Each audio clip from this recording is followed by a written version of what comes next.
So, magandang gabi po sa bawat isa sa atin, mga kapatid. Amen. At nagpapasalamat po ako sa Panginoon dahil may opportunity na naman tayo makadalo sa ating punong panalangin o prayer meeting upang may panalangin ang mga gawain natin dito at ang mga personal din natin mga prayers. Salamat din sa inyo, sa inyong patuloy na pagsuporta at pakikipag-isa sa gawain ng pananalangin. Napakahalaga po ng gawain na ito, mga minamahal na kapatid. At mamaya, yan din po yung ating mga pag-uusapan. So, ngayon po, tayo po muna ay umawit sa Panginoon. Bago po tayo manalangin, pangunahan po tayo ni Brother Lexley sa ating pag-aawit. Isa lang muna. Tapos, prayer tayo sa inyo.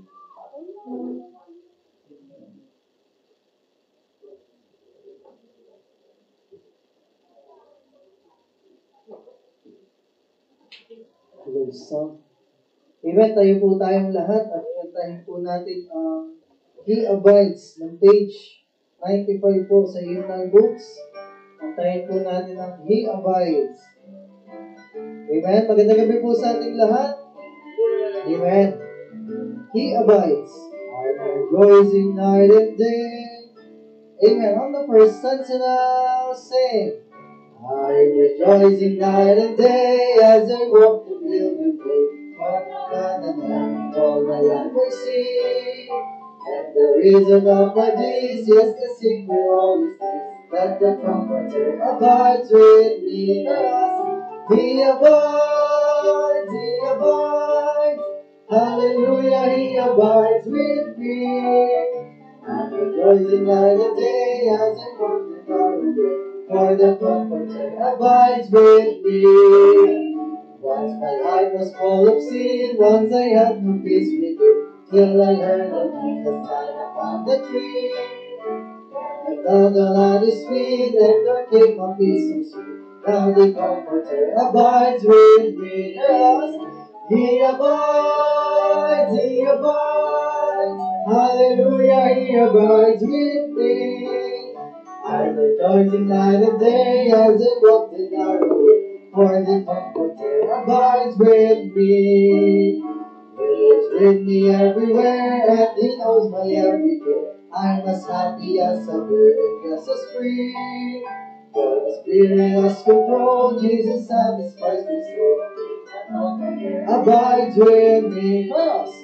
He abides, He abides. Hallelujah, He abides with me. I'm rejoicing night and day as I walk the narrow way. For the Comforter abides with me. Oh, blessed. There's no thirsting for the things of the world that daily needs.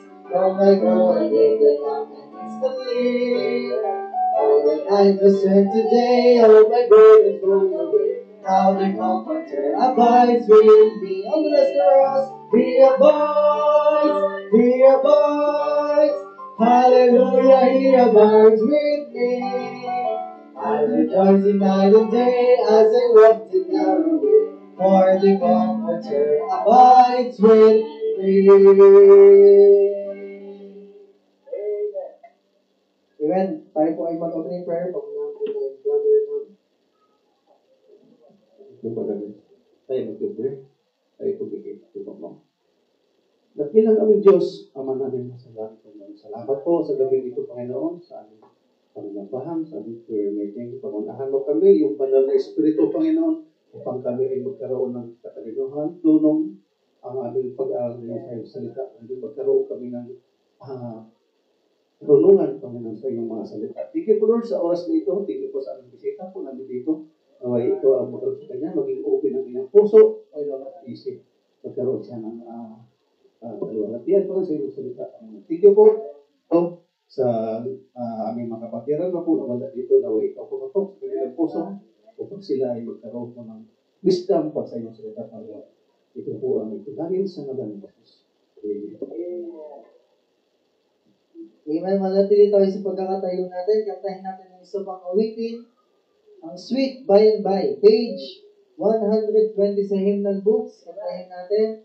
Sweet By and By. Amen. 120, Sweet By and By. Amen. Nakita na mo? There's a land that is fairer than day. Okay, on the first stanza now, sing. There's a land that is fairer than day, and by sweet you can see it afar. For the Father waits over the way to prepare us a dwelling place there. In the sweet by and by, we shall meet on the beautiful shore. In the sweet by and by, we shall meet on the beautiful shore. We shall sing on the beautiful shore the melodious songs of the blessed, and our spirit shall soar evermore. Not a sign for the blessings of rest. In the sweet by and by, we shall meet on the beautiful shore. In the sweet by and by, we shall meet on the beautiful shore. Alas, to the bountiful Father above, to offer the tribute of praise for the glorious gift of His love, and the blessings that hallow our days on the cross. In the sweet by and by, we shall meet on the beautiful shore. In the sweet by and by, we shall meet on the beautiful shore. Amen. Amen, mga kapatid. Salamat po. Purihin ang Panginoon sa napakasayang mga awiting mga langit na iyan. Amen. Purihin ang Panginoon sa buhay ng bawat isa sa atin na katuwang ng gawain ito sa pananalangin para sa kanyang gawa. So, ilang announcement lang po and the rest ay pag-pray po natin mamaya. So, una po dyan, yung ating follow-up. So, hinihiling ko po mga kababaihan na-follow up natin si Sister Mariel and si Princess. Follow up natin sila. Mukhang sila ay may mga struggle na pinagdaraanan. And magkakaroon po tayo ng project. Ito po yung signage ng gawain po dito. Kasama po dyan yung tarpaulin sa labas, and then yung iniisip ko po yung may stand na semento tapos nandun yung pangalan ng church, di ba? Pwede po yun, Tapos ipipaint na lang para mas matibay. Kasi pag tarpaulin ang ginamit natin, kumukupas, Diba? Kumbaga yung tarpaulin dyan na lang sa Tapos may isang tayo sa Kaya pwede kaya isabit ko sa poste. Pwede kaya yun o bawal. Baka bawal kasi walang nakalagay. Baka sirain lang nila kapag nilagay natin. So yun yan naisip ko yung may semento sa ilalim tapos may tubo na lang na nakagaling para pwedeng tanggalin.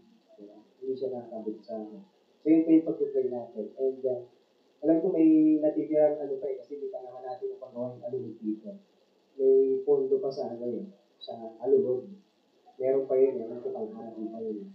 So pwede natin gamitin. Kaya mamaya pag-play po natin. Tsaka yung rin po, yung insulator dito po. Kasi grabe po talaga ang init. Kaya pwede natin malagyan natin ito ng mga insulator. Kasi wala naman ang butas Okay. And then, we will establish cottage prayer.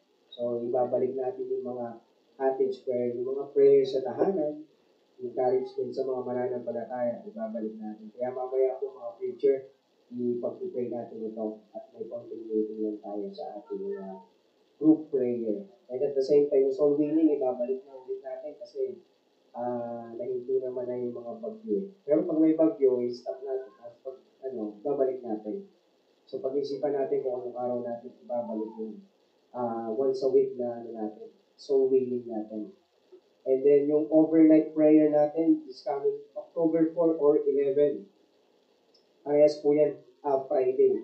4 or 11. 7 p.m. to 1 p.m.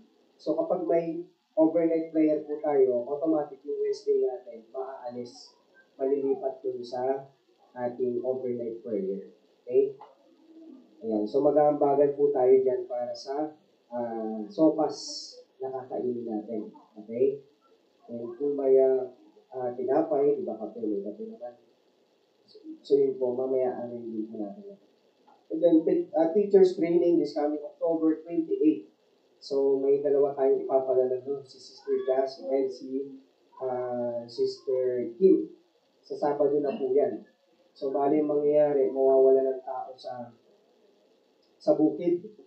Kaya, pupuntahan muna namin ni Brother Lex. Dalawa muna tayo, Brother Lex.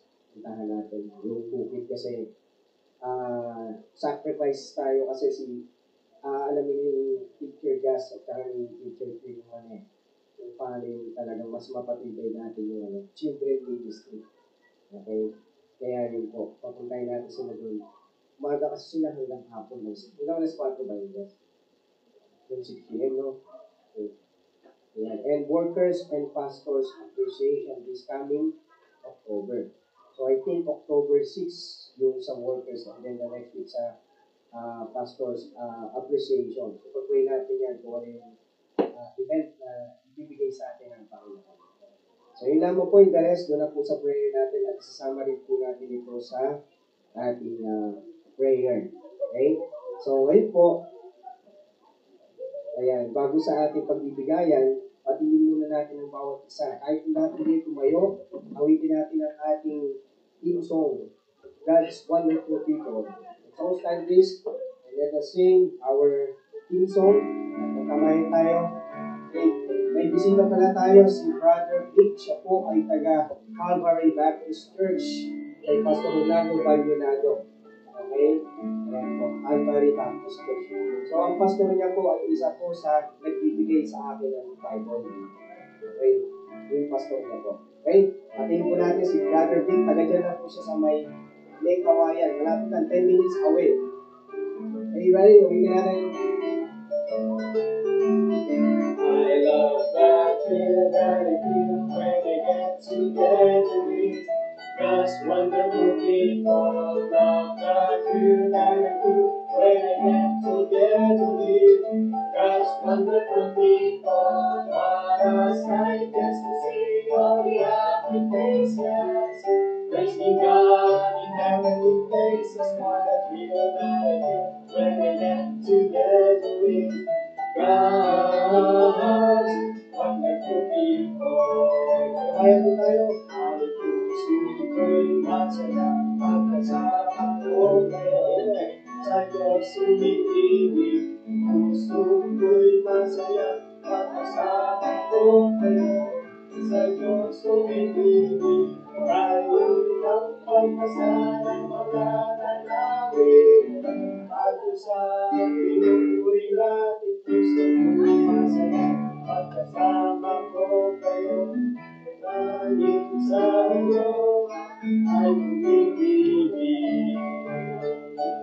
Amen. Pinigori mga kapatid. Hindi po tayo po yung mga kaupuna. Ayan, Brother Vic, welcome dito sa gawain. Salamat sa Panginoon at kasama ka namin sa gabing ito. Si Brother Vic siya ay galing sa Negros, tama, kapatid doon. Tapos napunta siya dito para magtrabaho, kaya napunta siya dito sa lugar. At doon siya nag-attend sa may Bukawi. Bukawi pa po yung ano nila. So, mga ano po yan, isang oras po ba? 40 minutes, no? Kasi pag nag-deliver din ako ng Bible dito sa inyo, mga oras mo, 40 to 1 hour. Depende. Ay, medyo natagalan ako, Brad, kasi daming ginagawa pa sa ano. So, nakaraan, nag-deliver ako doon ng Bible. O, daming ginagawa na doon sa inyo. Yung papunta ng SM Marilao. Kung sa loob doon, dami kayo. Kaya, medyo natagalan ako. Okay, amen. So, yun po. Salamat sa bawat isa. Tayo po ngayon ay dako po sa ating pamilya. Huwag po kayo mag-alala, wala po po na tayo memory verse na. Mamaya ko i-announce kung bakit wala. Okay, so, dako po tayo sa pagbibigayan. Basahin ko po sa Luke 6:38. Give, and it shall be given unto you. Good measure, pressed down, and shaken together, and running over, shall men give it to your bosom. For with the same measure that you meet with them, it shall be measured to you again. Alalahin po ni Brother Loni ang pagbibigayan po natin sa gabi ko. Sige, Pastor. Let us pray. Panginoon, pinadakila ka sa mga sa gabi ito, sa bintang ng bahay.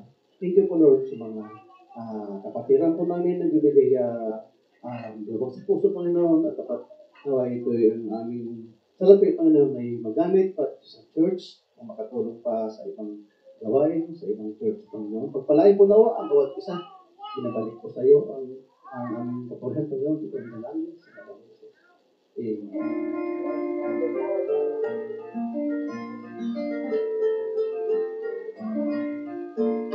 God bless po sa ating giving.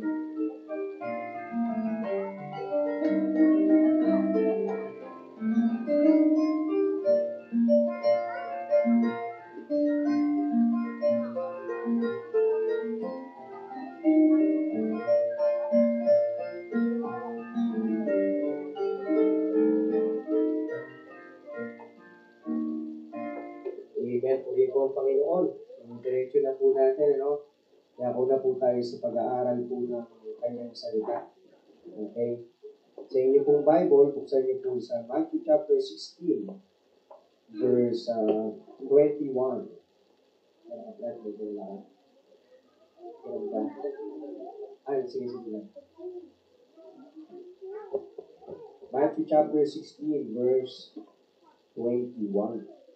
Okay. Yun na, gamitin mo muna. Matthew chapter 16, verse 21 hanggang 28. Okay, nandiyan na po kayo? Okay, tayo po tayong lahat. Basahin po natin simula 21 po kayo sunod sa 28 sa Bible natin basahin. In verse 21, from that time forth began Jesus to shew unto his disciples how that he must go unto Jerusalem and suffer many things of the elders and chief priests and scribes, and be killed, and be raised again the third day. 22.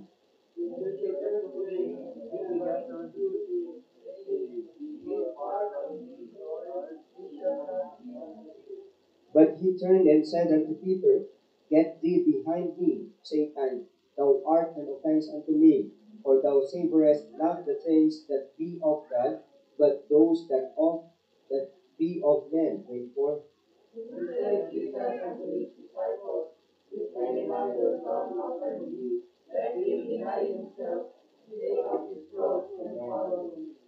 For whosoever will save his life shall lose it, and whosoever will lose his life for my sake shall find it. 26.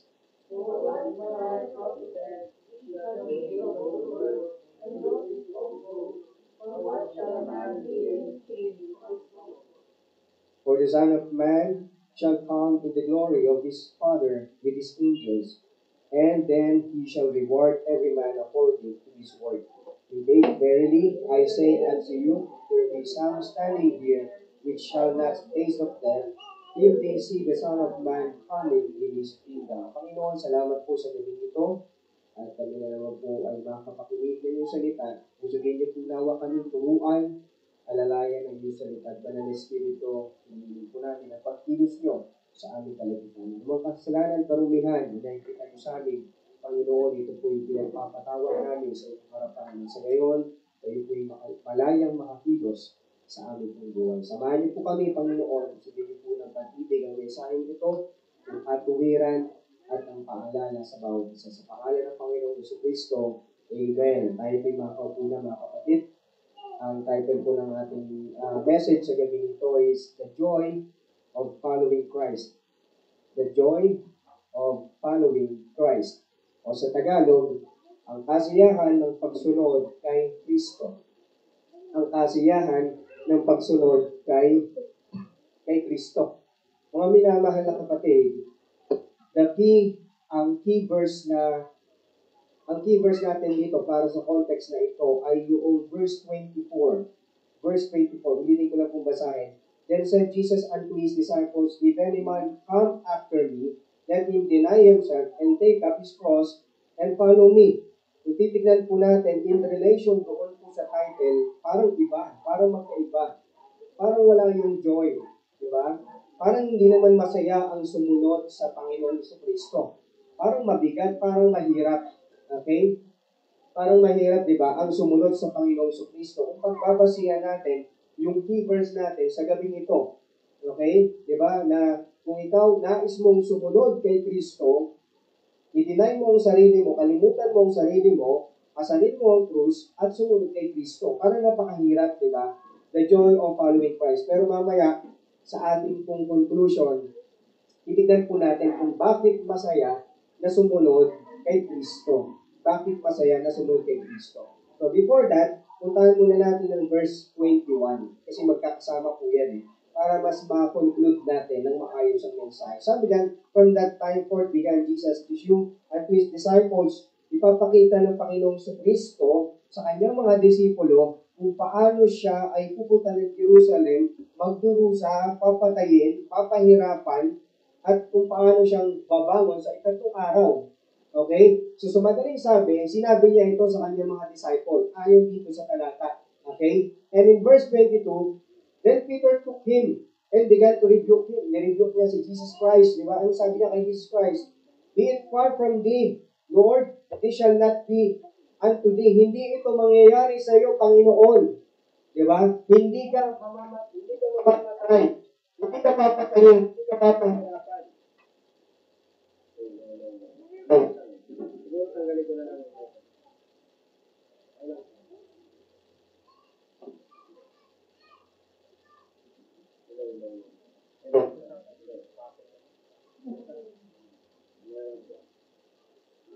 Ayan, sabi ni Peter, sabi niya, hindi ka mga pahirapan, Panginoon, hindi sa'yo mangyayari yung mga bagay na yan. Yeah, that's told dito sa verse 23. Kung titignan niyo po, but he turned and said unto Peter, get thee behind me, Satan. Parang ang ano po mga kapatid, no? Parang ang sama ni Jesus Christ dito kasi sabi niya, umani ka sa likuran ko, Satanas. Iyang kaharap niya, sino kausap niya? Si Peter, di ba? Kumbaga, kung titignan natin at kung sa katayuan natin bilang tao, kung hindi natin siya pag-aaralan ng mabuti, masama ang sinabi niya kay Peter. Kasi sabi niya, umani ka sa likuran ko, Satanas. Di ba?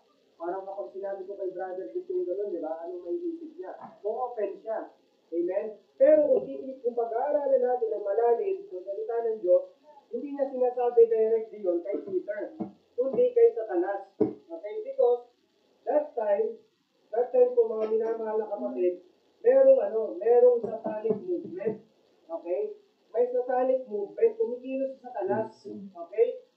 At mga minamahal na kapatid, hindi natin mailalayo ang katotohanan na pwede tayong gamitin minsan ni Satanas na hindi natin namamalayan. Hindi namamalayan po, hindi tayo yung Satanas. Hindi kayo yung Satanas. Hindi ako yung Satanas. Kundi, pagkos minsan, magagamit tayo ng kaaway. Okay? Bakit ginagamit si Peter ng kaaway? Kasi po, gustong pigilan sa Satanas yung mangyayari kay Jesus Christ na siya ay ipapako sa krus. Kasi pag hindi siya naipako sa krus, ano mangyayari sa libutan? Walang pag-asang maligtas ang mga tao. Amen? Kasi si Jesus Christ ang solusyon para maligtas ang mga tao.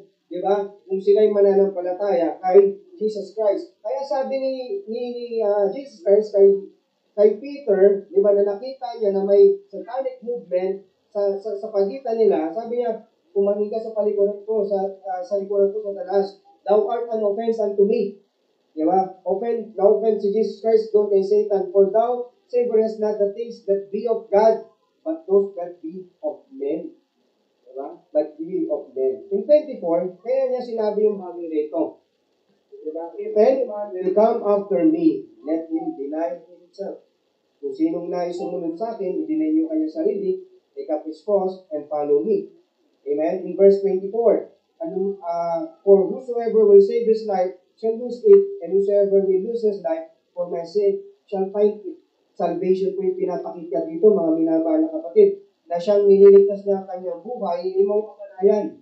Okay, mamaya, sa verse 20, makita natin. And whosoever will lose his life for my sake shall find it, na kung saan siya, na itatakbo niya yung sarili niyang buhay, iwawala yung kanyang buhay, ay masusumpungan niya yung tinatawag na buhay na walang hanggan na nasa Biblia. In verse 26, for what man profited, ano nga bang pakinabang ng tao? Makamtan niya ang lahat ng pera sa sanlibutan, ang katalinuhan sa sanlibutan, kung mapapahamak naman ang kanyang kaluluwa. Okay, pinatutungkulan dito ng Panginoon yung salvation. Yung pagpili mo sa Kanya, yung pagdidesisyon mo na tanggapin siya bilang tagapagligtas mo. Amen? Salvation po ang pinapakita dito ni Jesus Christ. Okay? For what is a man profited? Diba? In verse 27, for the Son of Man shall come in the glory of His Father with His angels, and then He shall reward every man according to his works. Na kung ikaw, bilang mananampalataya, tatanggapin mo si Kristo, diba? Tinanggap mo si Kristo sa oras na ito, bilang tagapagligtas mo, and ikaw ay masugid na sumusunod kay Kristo, ginagawa mo yung lahat ng alituntunin, inuutos, you are active in the ministry, tatanggap ka ng reward sa Panginoon sa Kristo. Amen? So, usapan po dito ng pagtanggap sa reward ay taong ligtas. Amen? Verily, I say unto thee, verse 28, there be some standing here, which shall not taste of death, rapture po ito. Meron daw hindi makakaranas ng kamatayan. Rapture po yan. Till they see the Son of Man coming in His kingdom. Okay? So ngayon, puntahan natin yung ating pinaka-tema, yung verse 24. Okay? Number 1, deny ourselves. Let us deny ourselves. Pag sinabi kong deny, sa Tagalog, tanggihan. Tanggihan. Diba? Ibig sabihin po dito ni Jesus Christ, tanggihan natin ang ating mga kasalanan. tanggihan natin ang ating mga kamunduhan. Yung mga usong bagay, mga walang kapuluhang bagay, tanggihan natin yan. Di ba? Kung gusto natin na sumunod kay Jesus Christ, tanggihan natin ang ating mga pangarap. Hayaan natin ang Diyos na kumilos sa ating mga pangangailangan habang tayo ay nagtatapat sa Kanya. Amen? Tanggihan natin ang ating mga ambisyon. Diba? Sasakyan, bahay, kayamanan. Amen? Hayaan natin na ang Panginoon ang siyang kumilos sa lahat ng mga bagay. Ibig sabihin ni Jesus Christ, lumakad tayo kasama ni Kristo. Lumakad tayo nang umiiwas sa kasalanan, umiiwas sa kamunduhan. Ang dapat nating pangarap ay ang pangarap ng Diyos. Amen? Ang ating mga ambisyon sa buhay ay nakatuon na sa Diyos. Amen? Amen po? Diba? Kumbaga, kung tayo man ay merong mga hanap buhay, dapat po yan ay nakatuon sa Panginoon. Dapat po, kung tayo nag-aaral, ang Panginoon ang ating pa rin number one na priority sa ating buhay. Amen? Mamaya mas mapag-aaralan po natin. Philippians chapter 3, verse 7 to 9. Okay, buksan po natin. Philippians chapter 3, verse 7 to 9. Ano pong sinasabi ng Biblia sa aklat ng Philippians chapter 3? Verses 7 hanggang 9. But what things were gained to me, those I counted loss or Christ. Yea, doubtless, and I count all things but loss for the excellency of the knowledge of Christ Jesus my Lord, for whom I have suffered the loss of all things, and do count them but dung, that I may win Christ, and be found in Him, not having my own righteousness, which is of the law, but that which is through the faith of Christ, the righteousness which is of God by faith. Amen? Nakita natin dito mga minamahal na kapatid, kung paanong si Apostle Paul ay dininay niya yung kanyang sarili. Amen? Kumaga, walang silbi ang lahat ng bagay na meron siya kung wala si Kristo sa kanyang buhay. Diba? Kapag kumaga sinabi niya dito na kalugihan sa kanya kung wala si Kristo sa kanyang buhay. Kalugihan, diba? Kumaga, what I mean ay, nung tayo ay na kay Kristo na, di ba? Tayo ay, paano ba natin yan ito? Okay? Kapag sinabing kalugihan, ibig sabihin, naubos po ang lahat ng pag-aari meron tayo. Di ba? Yun po yung, halimbawa, nag-negosyo tayo.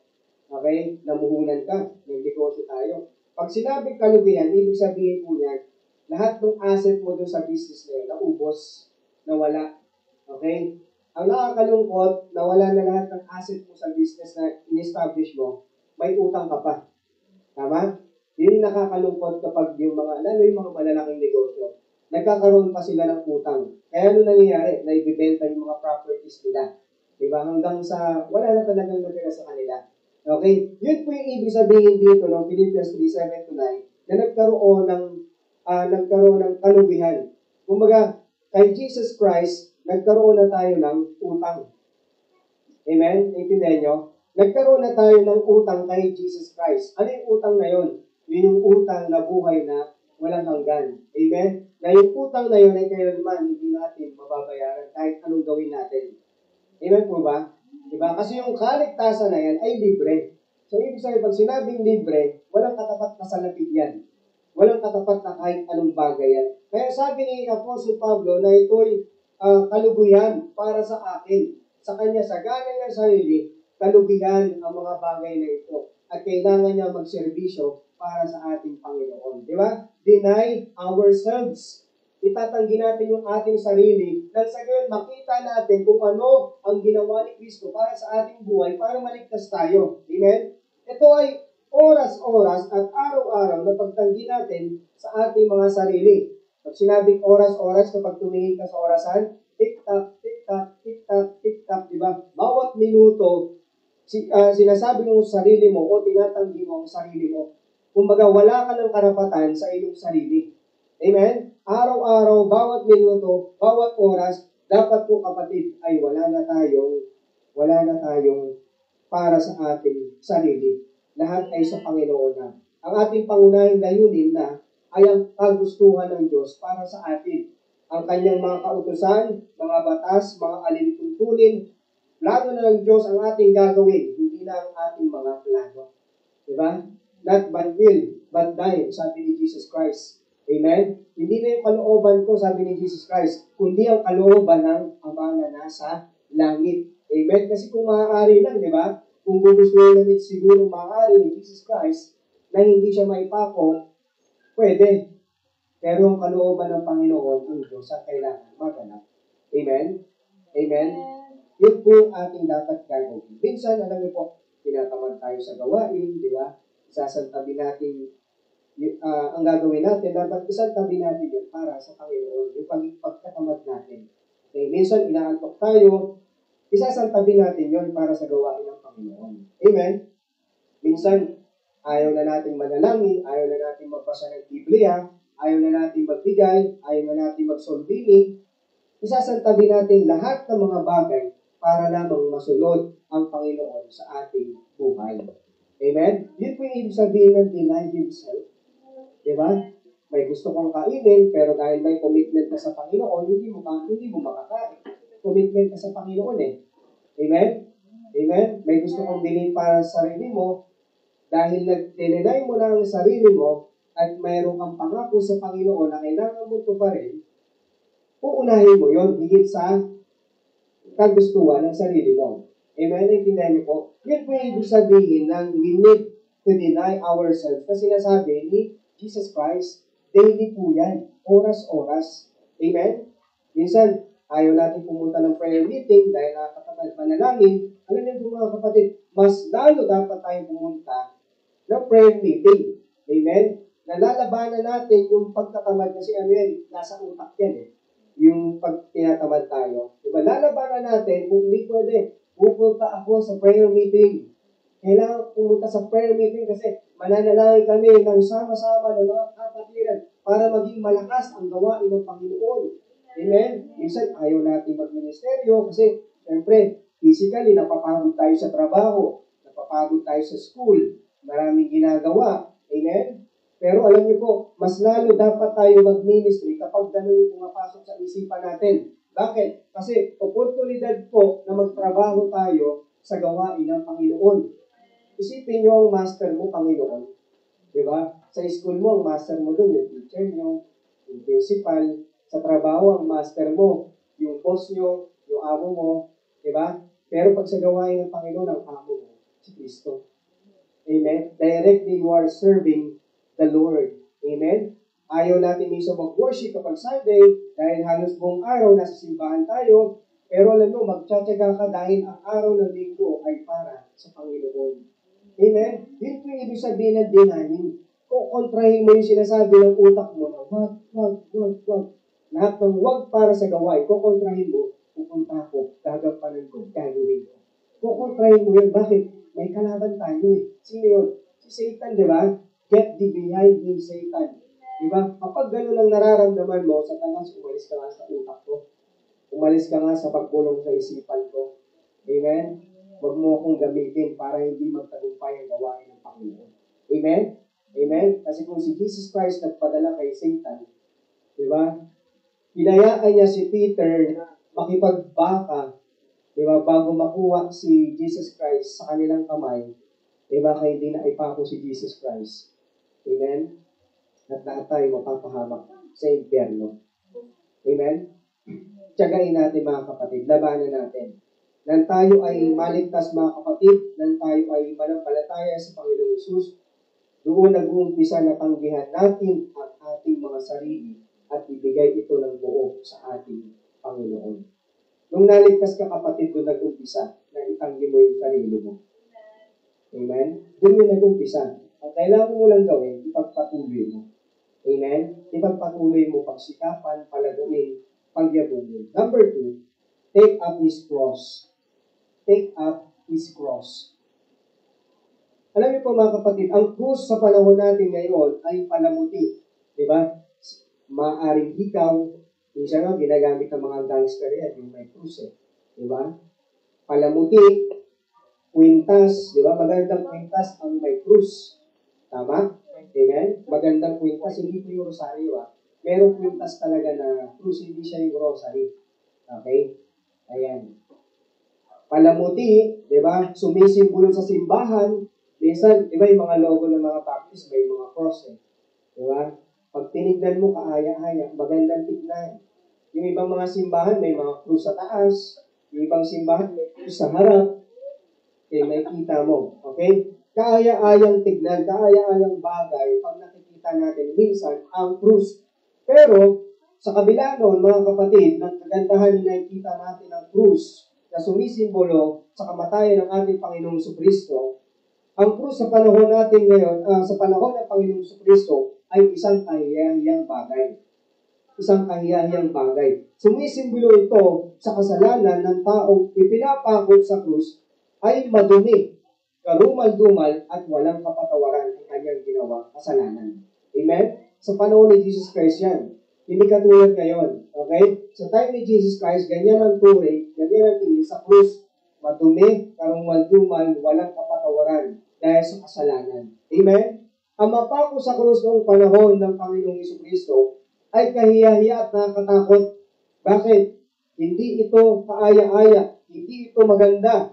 Ito'y sumisimbolo sa paghihirap, sa kalungkutan, at sa kamatayan. Amen? Kaya hindi maganda ang simbolo ng krus noong panahon na yon. Mga kapatid, mga minamahal na kapatid, kailangan natin tiisin lahat ng paghihirap.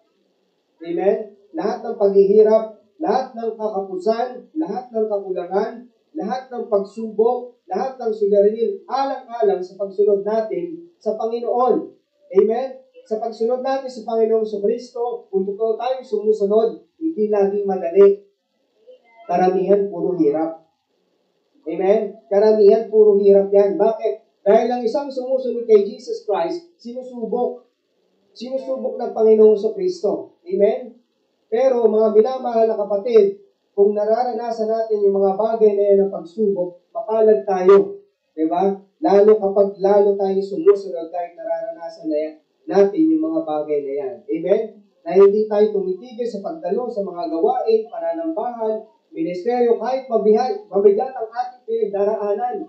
Diba? Tulad yung sinasabi sa inyo, hindi dahilan yung pinagdaraanan natin para tumigil tayo sa gawain ng Panginoon. Hindi dahilan yan. Amen? Hindi tumitigil sa pagbabasa ng Biblia at pananalangin. Hindi tumitigil sa pananampalataya. Amen? 1 Peter chapter 2, verse 21, for even hereunto where he called, because Christ also suffered for us. Si Kristo ay nagdusa para sa atin, giving us an example. Yung ginawa ni Christ ay isang example sa atin kung paano siya naghirap, kung paano niya pinasan yung kanyang krus hanggang doon sa krus ng Kalbaryo. This is the most and the very best example. At wala na pong iba. The only example na kailangan natin sundan, walang iba kundi ang Panginoong Jesucristo. Kung paano niya dininay yung kanyang sarili.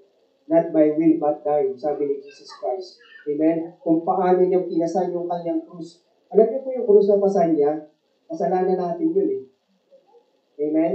Kasalanan natin yun.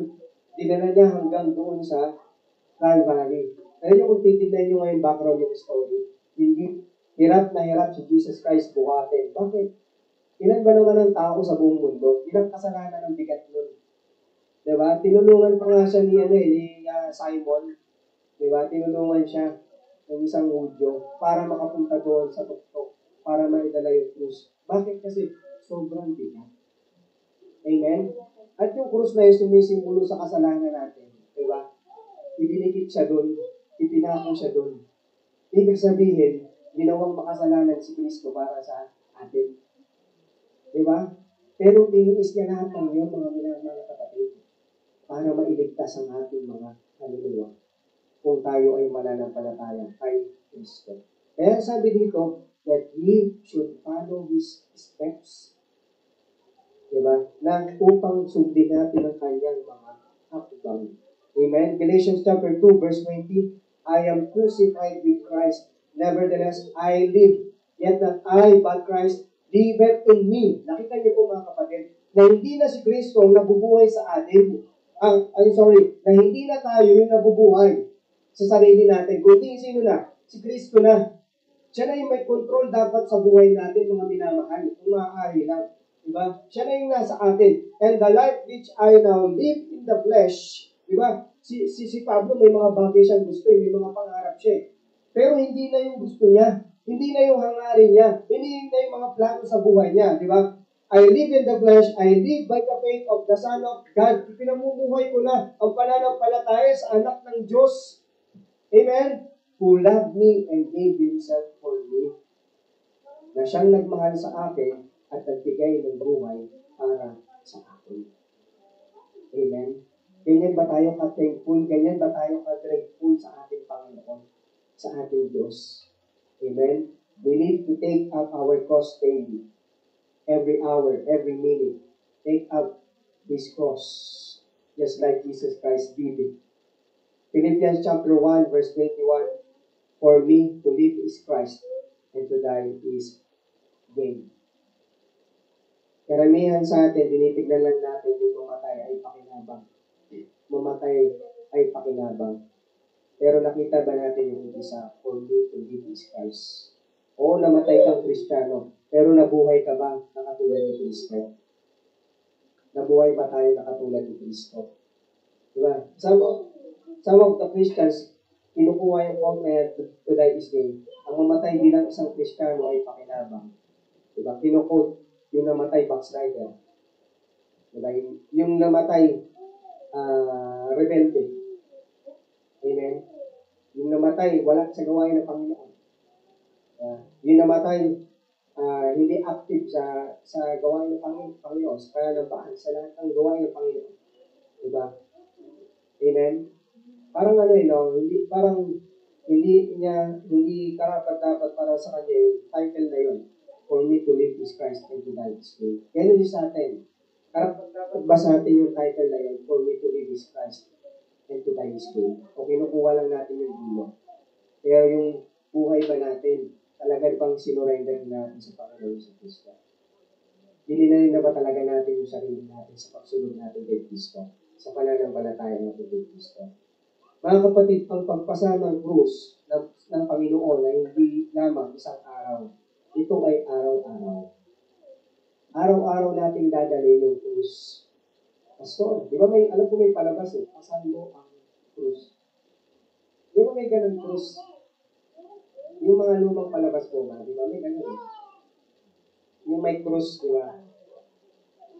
Daigdig ba yun? Wala ba yun? Daigdig pala, no? Okay, di ba? So, mabigat, mga minamahal na kapatid, ang magpasa ng cross. Hindi madali. Amen? Hindi madali magpasa ng cross kasi mabigat yan. Pero, kung sabi ni Jesus Christ, kailangan natin pasanin yan. Amen?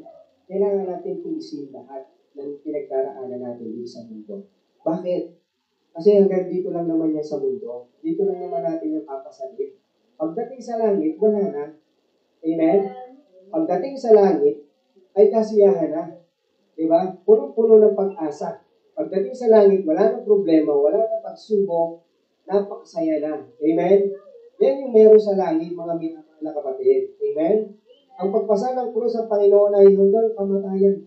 Diba? Katulad ng ginawa ng Panginoon sa Kristo, pinasan niya ang krus hanggang kamatayan na dapat para ay sa atin. Hanggang kamatayan, kapatid. Kaya yung krus, yung mga pinagdaraanan natin sa buhay, sa pagpapatuloy ng ating buhay mananampalataya, hanggang kamatayan yan, kapatid. Amen?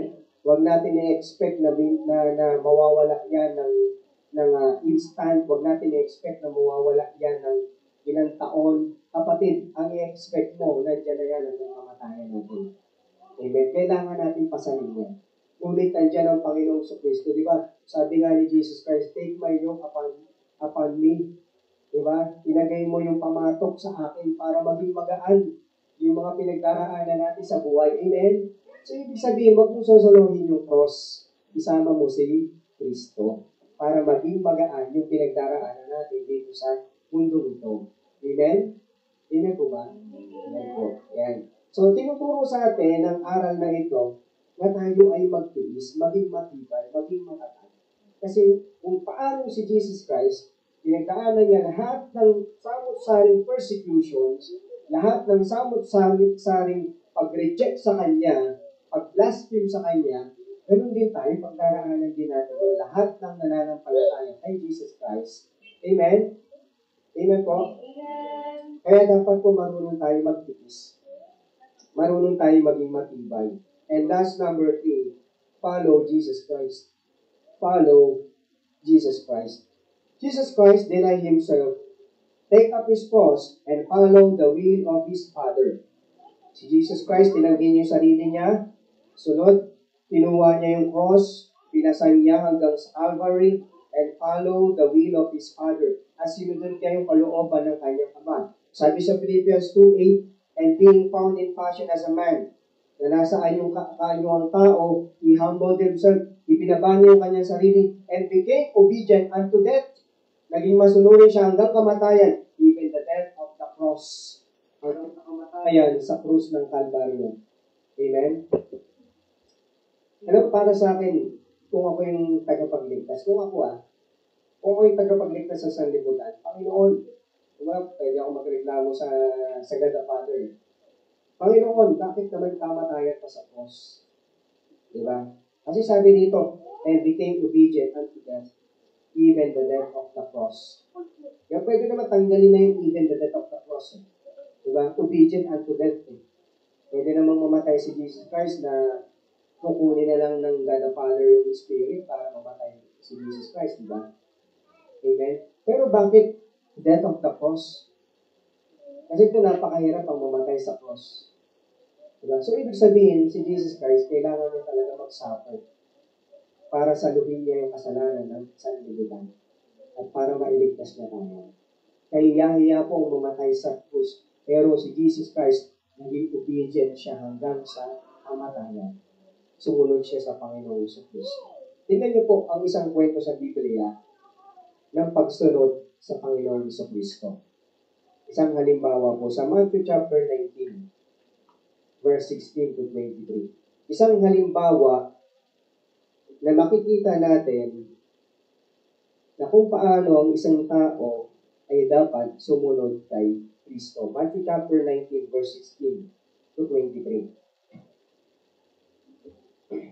Kabaliktaran ito, hindi siya sumunod kay Kristo. Hindi siya naligtas. Matthew chapter 19, verse 16 to 23. So, in contrast, pabaliktarin natin, di ba? Tingnan natin. 16. And behold, one came and said unto him, Good Master, what good thing shall I do, that I may have eternal life? So, pinag-usapan dito, kaligtasan. Eternal life eh. Sabi niya, anong kailangan kong gawin para ako'y magkaroon ng buhay na walang hanggan? Verse 17. And he said unto him, Why callest thou me good? There is none good but one, that is God. May isang mabuti lamang, yun ay ang Diyos. But if thou wilt enter into life, keep the commandments. Kung nais mo na maligtas ang iyong kaluluwa, ang iyong buhay, sundin mo ang aking mga utos. Sundin mo ang mga utos. 18. He said unto him, which? Jesus said, Thou shalt do no murder. Thou shalt not commit adultery. Thou shalt not steal. Thou shalt not bear false witness. Honor thy father and thy mother, and thou shalt love thy neighbor as thyself. Sabi ni Jesus Christ, gawin mo itong mga bagay na sundin mo yung utos. Sabi ng lalaki, ano yung mga utos? Yan na, huwag kang papatay. Huwag kang huwag kang magnanakaw. Huwag kang mag-aakusa ng mali. Okay? Dalangin mo ang iyong ama at ina. Mahalin mo ang iyong kapwa at una ng sarili mo. Sabi ng young rich man, sabi ng batang mayaman, sabi niya, the young man said unto him, all these things have I kept from my youth up. What lack I yet? Sabi nung binata, lahat ng yan ginawa ko na. Grabe, no? Hindi natin alam kung self-righteous to o kung nagawa niya talaga. Kapag sinabing self-righteous, nagmamalinisan. O kaya sa kabilang banda, nagawa niya naman talaga lahat yung mga utos na yon. Okay? Nagawa niya lahat. Pero ano nga ba ang katotohanan? Pero isa lang ang katotohanan, mga minamahal na kapatid. Hindi makapagliligtas yung batas na yon. Amen? Hindi makapagliligtas. Kasi sinabi dito, verse 21, Jesus said unto him, if thou wilt be perfect, go and sell that thou hast, and give to the poor, and thou shalt have treasure in heaven, and come and follow me. Okay? Sabi niya, kung gusto mo maging dalisay, talaga, maging perfect, ipagbili mo ang mga ari-arian mo, ibigay sa mga mahihirap, at magkakaroon ka ng kayamanan sa langit. And come and follow me. Sumunod ka sa akin. Pero sabi sa verse 22, but when the young man heard that saying, he went away sorrowful, for he had great possessions. Diba? Great possessions. Nalumbay yung lalaki, diba, na mayaman. Bakit? Hindi niya kayang gawin para sa Panginoong Kristo kasi napakarami niyang kayamanan. Kaya sabi sa verse 23, then said Jesus unto his disciples, verily I say unto you, that a rich man shall hardly enter into the kingdom of heaven. Ang mayaman ay mahihirapan na makapasok sa kaharian ng Diyos. Amen? Bakit po, mga minamahal na kapatid, mahihirapan sila makapasok sa kaharian ng Diyos? Simple lang, mga kapatid. Diba? Kasi doon sila nakatingin sa kayamanan. Akala nila, dahil sa kayamanan nila, sila ay maliligtas. Kung titignan nyo sa unahan, akala ng tao, katulad din sa panahon natin ngayon, hindi naman ako masamang tao Diba?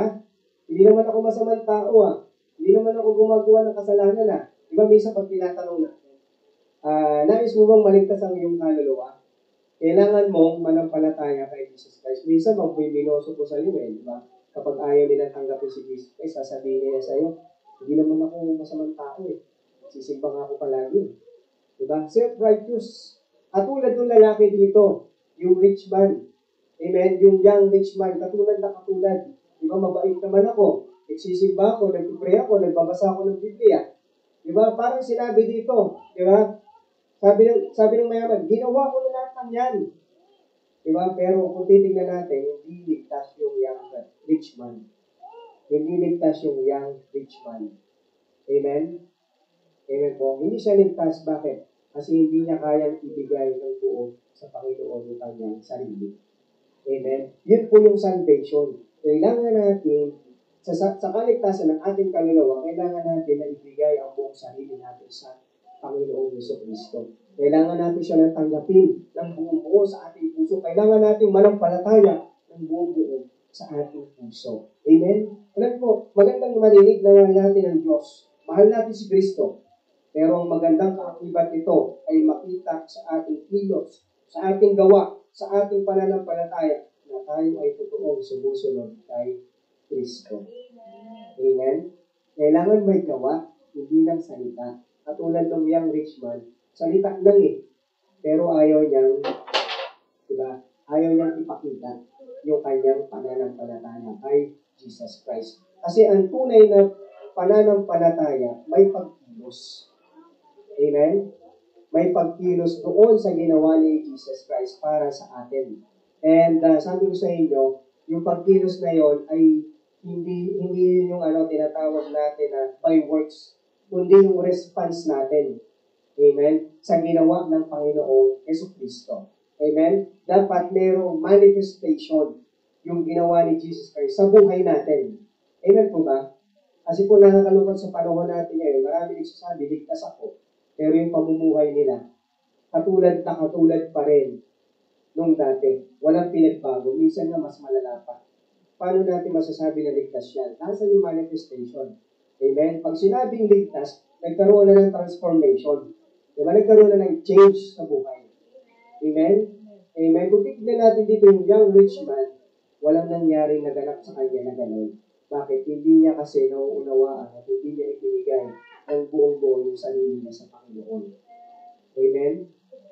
Ang pananampalataya niya ay nandoon sa kanyang gawa, pero hindi makapagliligtas ang gawa. Ephesians chapter 2, verse 8 and 9, di ba? For by grace are you saved through faith. It is not of yourself. It is the, ano pa yung kasunod doon? It is the gift of God, not of works, lest any man should boast. Amen. Hindi natin gawa. Yung mayaman na hindi sa pamagitan ng gawa niya, maliligtas siya. Hindi porkit na kompleto niya yung batas, ay maliligtas siya. Pananampalataya pa rin sa Panginoon. Hesus Kristo. Amen? It's a matter of our decision. Anong decision mo? Sa langit ka pupunta o sa impyerno?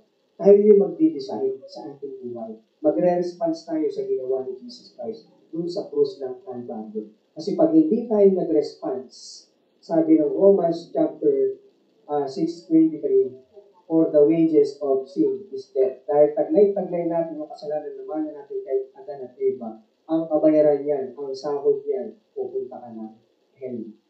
Pupunta na ng impyerno. Kaya dapat, anong kailangan natin gawin? But the gift of God is eternal life through Jesus Christ our Lord. Kailangan natin tanggapin ang regalo sapagkat ito'y libre. Pag sinabing regalo, libre, walang bayad.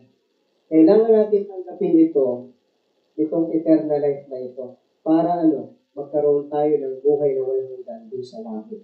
The decision is now. Ang desisyon ay ngayon kung wala tayong kaligtasan. Ngayon ang ating pag-desisyon sa Panginoon sa Kristo. Panginoon, tinatanggap kita sa puso ko. I deny myself. I want to follow you. Diba? I want to follow you. Kapasanin ko ang krus. Kahit anong mangyari sa buhay ko paghihirap, susunod ako sa kalooban mo. Amen? Yan po yung kaligtasan. And dito ko natatapusin sa Luke 10:20. Notwithstanding in this, rejoice not.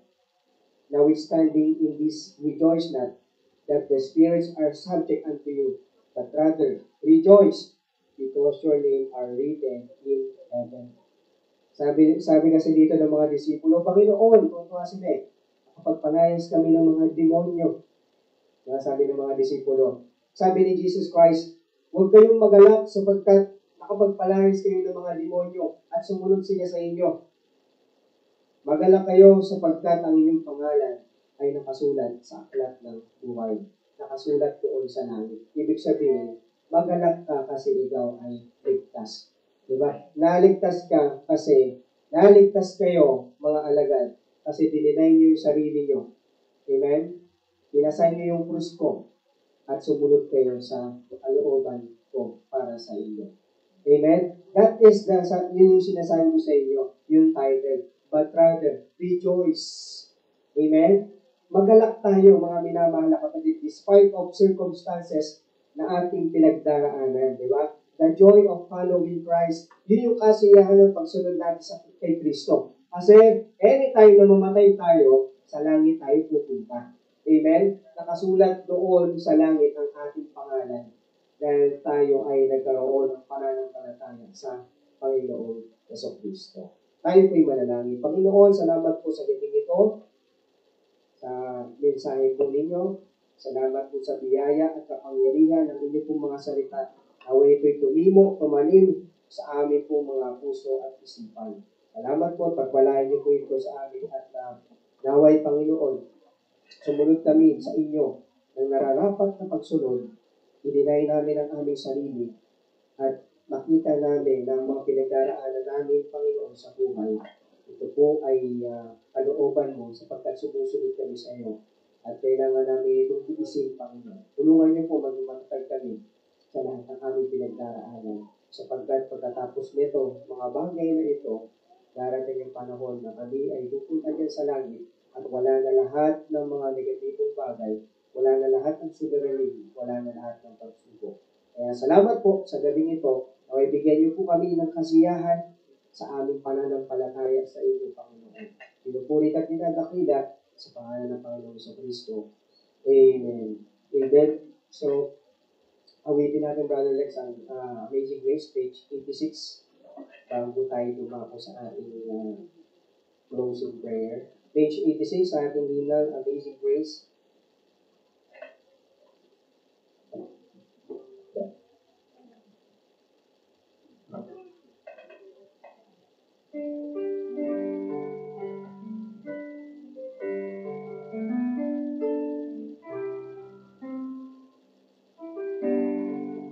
Amen, tayo po tayong lahat. At kakantayin po natin ang Amazing Grace.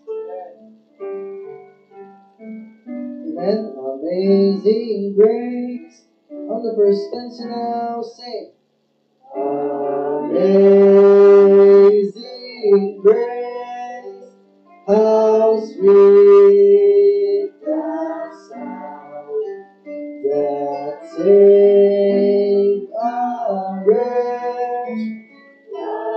free. I once was lost, but now I am found. Was blind, but now I see. Was grace that taught my heart and grace my fears relieved. How precious is that praise of me. I first believed. Through many dangers, sorrows, and snares, I have already gone. 'Tis grace of God, we saved us all, and grace will lead me home. When we've been there 10,000 years, bright shining as the sun, with no less days to sing God's praise than when we first begun.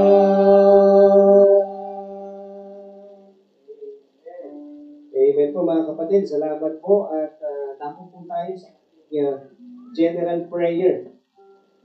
Ayan po. Paikot po tayo mga kapatid. General prayer po natin. And after this, our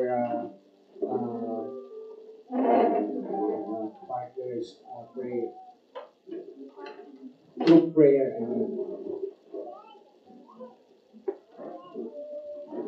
Okay, so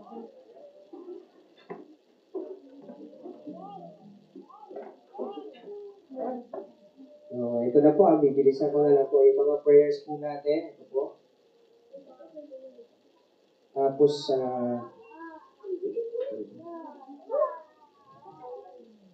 mamaya na lang po sa menu. Hello, sir. Ito po yung mga ipag-pray natin mga kapatid. Una po, okay. Una po ay ang prayer natin para sa Israel and sa Philippines also, sa ating bansa. And missions partners. Yung mga missions sa iba't ibang panig ng mundo, yung mga missions partners, yan po yung mga gawain na nagsusupport po sa atin. Okay? Yan yung faith promise offering po natin, ipag-pray din natin sa Panginoon. Ayan. Sa biyaya ng Panginoon, nakapagbigay ng ating faith promise sa buwan na ito. Kaya naway maging tapat tayo sa magpursige pa tayo sa pagbibigay natin sa ating faith promise offering. And pag-pray din natin ito pong church, lot and building. Sama po natin si Panginoon. Lord willing, this year ay makausap po natin yung may-ari upang mabargain, di ba? Makapag-deal na ito po ay mapasa atin, di ba? Mahulugan natin sa biyaya po ng Panginoon. Di po, ang ganda po ng lugar na ito, no? Pag nabasa nyo napakaluwag, di ba? Napakaganda. So, mapapaganda na natin siya kapag ito ay napunta sa atin. Isasaayos natin yung mga dapat ayusin. Mas maganda. Tapos, ang area nito,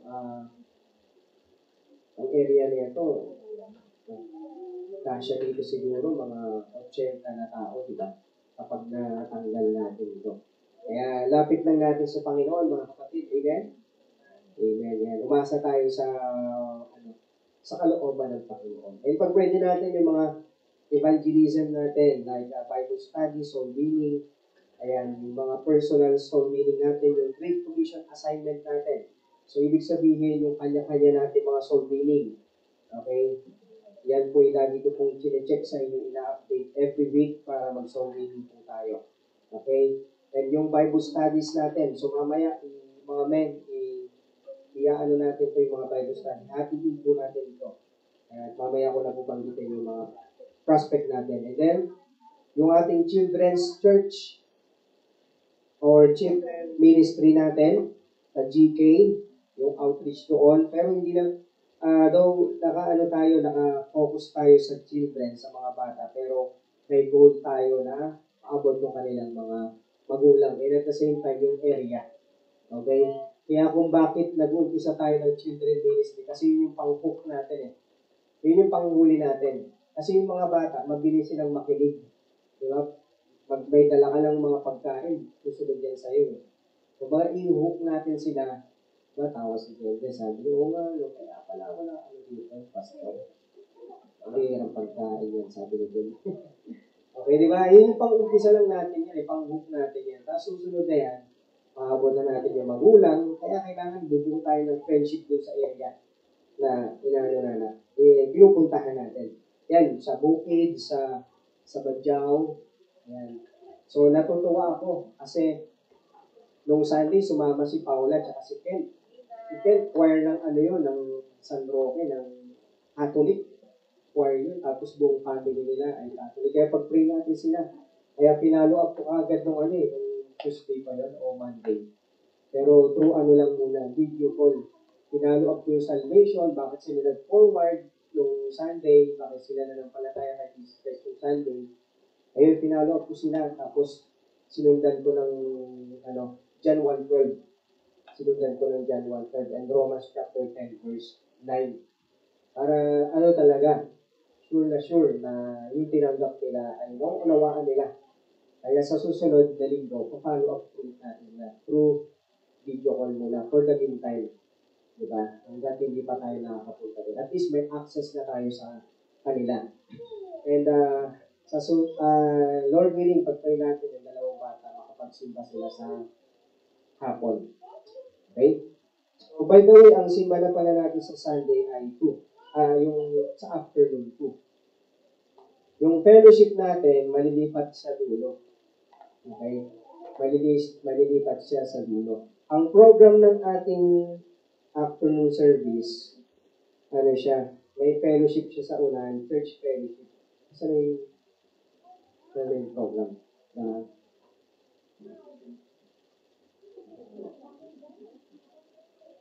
Ayan po. Sa afternoon po natin, meron na po itong church fellowship na. Kaya si Sister Noemi siya ay magpapa-actually song natin. 2 p.m. na po yung start ng afternoon service natin. Tapos, kaya walang memory verse ngayon kasi doon na po sa afternoon ng Sunday yung told the verse. Okay, nandun na po. Kaya mayroon pa rin tayong memory verse. Pero Sunday na ng afternoon. Okay? And, verse with testimony. Anong testimony mo doon? Sa buhay mo, sa sarili mo, testimony mo sa loob ng isang linggo, mga pasasalamat mo sa loob ng isang linggo, yan. Nandun po yan. Okay? And yung magpapagain si Brother Alfred. And then, papasok na sa formal service. Yun na yung program natin.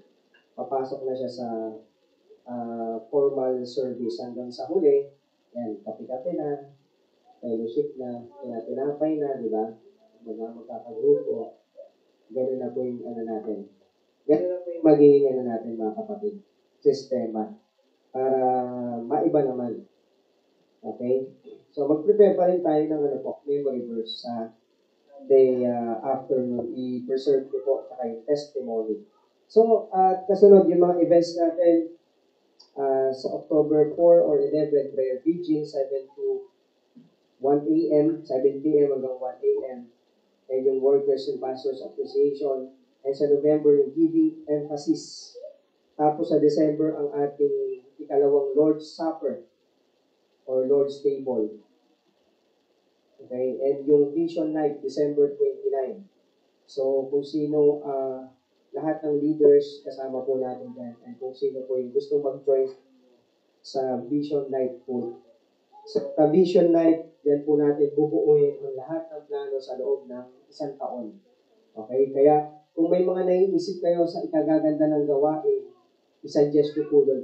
Yun po yung pagbibigyan po natin sa Vision Night habang tayo ay nag-fellowship. Okay? Ayan yung Family Camp next year, April 2025. Pati yung Youth Conference 2025. Kaya patuloy tayong mag-ipon din po. And yung mga members, pag-pray natin bawat isa atin, spiritual growth, and at the same time, maturity, provision para sa lahat ng pangangailangan natin, and everyone should have ministry. So, mas maganda may ministry ang isang kapatiran para siya ay lumago sa pananampalataya. Okay? Kasi nasa ministry po ang paglago ng pananampalataya. And another prayer po natin, ayan, pray natin yung bills natin. Yung ating upa, sa buwan na ito, kulang pa po.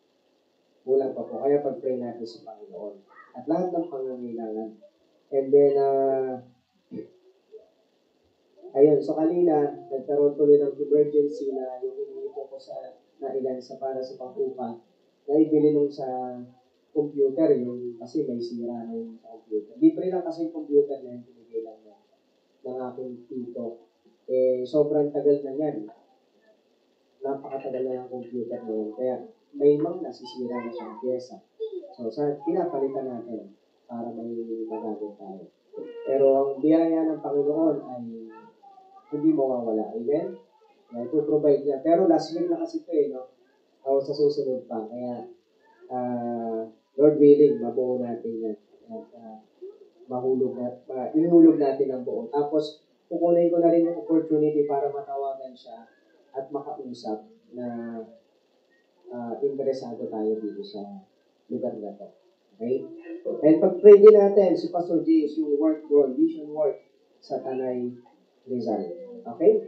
So, may nakalimutan pa ba tayo sa general prayer natin?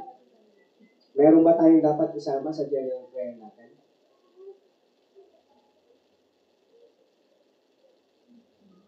Wala naman. Okay, so, kung wala, tayo po yung lumapit na sa Panginoon. Let us pray po mga kapatid. Dakila namin Diyos, makapangyarihan sa lahat. Tinataas ka po namin sinasamba sa Espiritu at Katotohanan. Pinupuri ka po namin, Panginoon. Kayo na Diyos ni Abraham, ni Isaac, ni Jacob. Walang ibang natatanging Diyos, kundi kayo lamang. Lahat ng Diyos ay mga ibang mga Diyos na sinasamba ay mga peking Diyos, mga hindi totoo. Ngunit kayo lamang ang nag-iisa at tunay na Diyos, Panginoon. Sa oras po na ito, kami po ay nagpapakumbaba sa inyo, dinisin ninawan aming mga puso, isipan. Tawarin niyo po kami sa kasalanan, kami po nagagawa, Panginoon. Sa oras na ito, kayo po magbago sa amin, Panginoon. Tulungan niyo kami patuloy na lumago sa pananampalataya po namin sa iyo. At salamat po, Panginoon, sa gabi ito na kami umuli ay nagkaroon ng pagkakataon na magsama-sama sa punong pananalangin. Naway, ito po'y magpatuloy, Panginoon, ano man pong mangyari sa aming panahon kalagayan, naway ito po'y magpagpatuloy. Amen. Kasi ng Diyos, ilapit po namin ang bansang Israel na ngayon ay dumaranas ng giyera. Proteksyonan niyo po, Panginoon. Ngunit higit sa lahat, alam naman po namin na ito ay parte ng propesiya. Higit sa lahat, Panginoon, dalangin po namin ang pagliligtas ninyo sa kaluluwa ng mga Hudyo, Panginoon. Makilala sila sa inyo, gamitin niyo po mga missionaries na naroon, Panginoon. At bigyan niyo po ng talino ang kanila pong Prime Minister o Presidente sa pamumuno para po sa kanilang bansa. Maging ang bansang Pilipinas na dumaraan ngayon sa samot-saring mga issue, Panginoon, ang problema sa aming bansa. Naway tulungan niyo po mga magbabatas, tulungan niyo po ang aming presidente, at proteksyonan niyo po kami mula sa mga bansa na nais na gumawa sa amin ng hindi maganda, Panginoon. Walang ibang makapangyarihang Diyos na makagawa nito kundi kayo lamang, Panginoon. Kaya ito po ininapit namin sa iyo. Maging Ama, pinapit namin sa iyo ang missions mo, ang mga mission mo, na ito po'y magpatuloy. Marami na po mga gawain na nagsasara. Marami na po mga pastor na kung saan ay tumitigil. Ngunit Panginoon, naway magdagdag ka pa kung sakali man nangyayari ang mga ito. Magdagdag ka ng mga misyonary. Tumawag ka mula sa mga simbahan, Panginoon, na sila ay handa na sumunod sa iyo, na dalhin nila ang krus mo, ay dinay nila ang kanilang mga sarili, Panginoon. Magtawag ka, Panginoon, sa mga churches. Kumilos ka. Holy Spirit, kayo po ang mag-convict. And naway ang mga saradong bansa ay buksan po ninyo. Kayo po mag-send dito po sa Pilipinas, sa Israel at sa iba't ibang panig ng mundo. Panginoon, salamat po sa mga gawain na sumusuporta sa gawain po dito. Pagpalain niyo po ang mga miyembro, katapatan po nila. Salamat po sa kanila, Panginoon. Ang kanilang mga hanap buhay, ang kanilang mga negosyo, Panginoon, ang kanilang mga pag-aaral, ay inyo po pagpalain at patuloy silang maging faithful na mga miyembro sa mga simbahan na kanila po pinagbibilangan.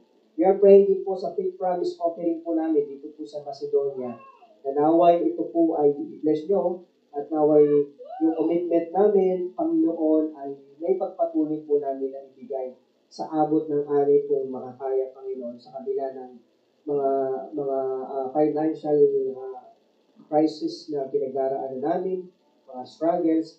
Naway, Panginoon, ay matagpuan po pa rin kami na tapat sa larangan na ito ng pagbibigay. Ibigay po kami sa aming tithes, sa aming offering, at sa lahat ng pagbibigay po sa gawain na ito. Aming Ama. Gamitin niyo nawa ang mga miyembro na ito. Ipadala niyo po sa kanila ang mga pagpapala, Panginoon.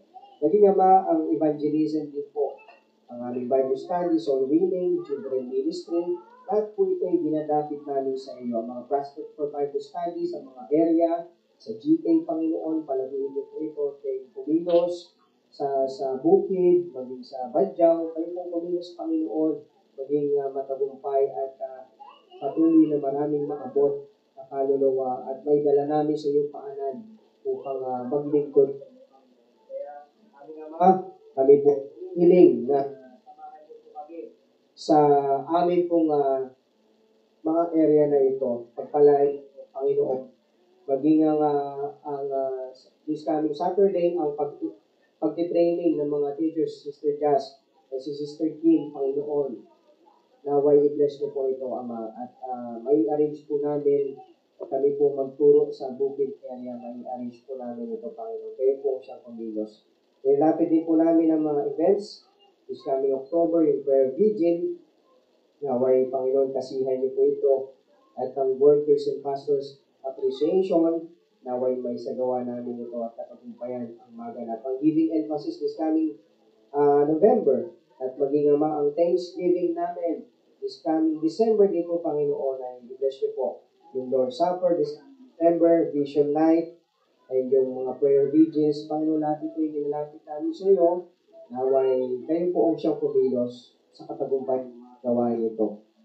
Yung family camp this coming April 2025, youth conference, Panginoon, kalooban niyo po, Panginoon, na maganap ito, guys po na makasama dito, at sa gayon makapagbigay ito ng kalakasan sa amin at makatulong sa paglago ng aming pong pananampalataya at pagkakita aming Panginoon. Kaya mga members dito sa Kanya, we are praying for spiritual growth and maturity ng bawat isa, Panginoon. At nawa yung bawat isa ay patuloy na maging parte sa ministry, Panginoon. Sa pagkilos sa inyong pong gawain, sa ikalalaganap at sa ikalalago sa pagtutulungan ng bawat isa po sa amin sa gawain naman. Naway ilagay niyo po kami o aming mga puso, Panginoon, sa inyong pong gawain at sa pananampalataya namin sa inyong Panginoon. And patuloy kayong mag-provide sa lahat ng aming mga pangangailangan namin, Ama. Kayo po magkatagpo, Panginoon. Kami po inyong anak, Panginoon. Kaya humihiling po kami sa inyo. Sa pagkain, sa mga kasuotan, sa mga bayarin po namin, kayo po ang siyang magkaloob, Panginoon. Maging Ama, nilapit din po namin ang aming mga bills dito po sa gawain, pang-upa, kulang pa po kami, Panginoon. Ngunit kami nagpapakumbaba na hinihiling namin sa inyo. Ipagkaloob niyo po, Panginoon. Mga sa susunod na buwan, ito rin po inilapit namin. Yung mga pagkain namin, Panginoon, kayo po ang siyang magkaloob, Panginoon. Every Sunday, kumakain kami dito, kayo po ang siyang mag-provide. Yung mga pang-merienda, kayo po ang siyang mag-provide, Panginoon. Maging Ama, nilapit din po namin ang mission work doon po sa Tanay Rizal sa pamumulan ni Pastor James. Naway, investo po ito, Panginoon, at patuloy kayong kumilos sa mission work. Maging doon din po, Panginoon, sa aming sending sa may munting lupa at i-handle po ni Pastor Ronald Tutol. Naway kayo po manguna sa gawain na iyon.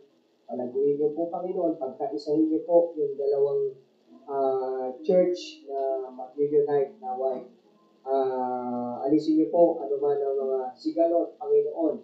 Alisin niyo po ang anuman mga conflict na pipigil para sa inyong gawain. Naway, dalayan namin ang kaayusan, ang pag-inos nyo, at yung mga member ay maging submissive. Kita naman namin, Panginoon, na maganda ang tatakbuhin ng gawain. Maging Ama, ang gawain din po doon ng Macedonia sa may Australia. Naway, Panginoon, wala nung madaling panahon, makapag-evangelize doon, hanap ng lugar para po pagtitipunan ng mga mananampalataya. Dakilang Diyos, salamat po sa gabi ito sa matagumpay na gawain, Panginoon. Salamat sa mensahe, sa pag-aawitan namin, sa pagbibigayan, sa lahat ng parte, Panginoon. Salamat na narito kami. Pagpalain niyo po nawa mga miyembro na tatapat na patuloy sa inyo, Panginoon. Naway kayo po siyang aming naitaas, Panginoon, sa oras na ito, dalawang hati. Patawad po anumang pagkukulang namin sa iyo, Panginoon. Dalahin ko po pag-iingat niyo sa bawat mga kapatiran, pagkakalog ng pangangailangan, Panginoon, pagpapala sa mga pag-aaral ng mga bata, sa mga trabaho namin, sa negosyo, ay magpala, Panginoon, at siyang maganap sa mga hahakbangi pa namin, Panginoon, sa aming mga buhay. Ito po ang aming dalangin ng papuri at pagsamba sa pangalan ng Panginoon Hesus Kristo. Amen. Amen. At ngayon po, dako po tayo sa group prayer. Ladies, youth, and men. So dito po tayo, men.